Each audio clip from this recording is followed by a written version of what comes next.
করিমগঞ্জ ও তাড়াইল উপজেলা নিয়ে গঠিত কিশোরগঞ্জ ৩ আসন অনুন্নত যোগাযোগ ব্যবস্থা আর স্বাস্থ্য ও শিক্ষা খাতের উন্নতি না হওয়ায় ক্ষোভ রয়েছে এখানকার বাসিন্দাদের মাঝে।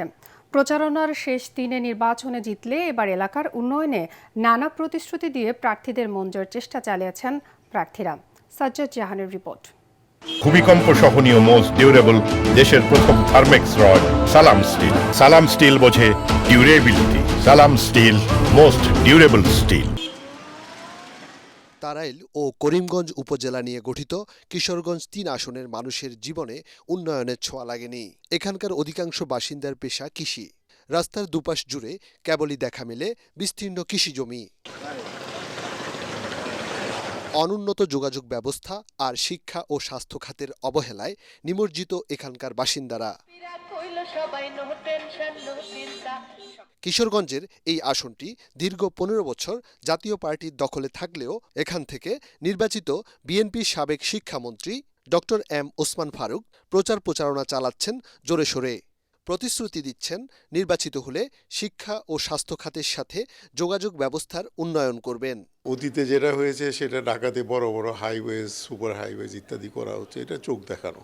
ওটার উপকার আছে, প্রয়োজন আছে, কিন্তু তার চেয়ে বেশি প্রয়োজন ঢাকার বাইরে যে গ্রামাঞ্চলগুলো রয়েছে। কারণ সেখান থেকে তো আপনার মালামাল সরবরাহ করা, মানুষজনের আসা যাওয়া, এগুলো খুবই নিকৃষ্ট অবস্থায় রয়েছে বলে মনে করি। যে আমি যদি সুযোগ হয় ওইদিকে একটা এমফেসিস দেব ইন এ প্ল্যান্ড ওয়ে। এই না যে আমার বাড়ির কাছে রাস্তাগুলো ঠিক করে দিলাম। গ্রামাঞ্চলে টিচার যে আসে আর কি, তাদের আরও ট্রেনিং দরকার।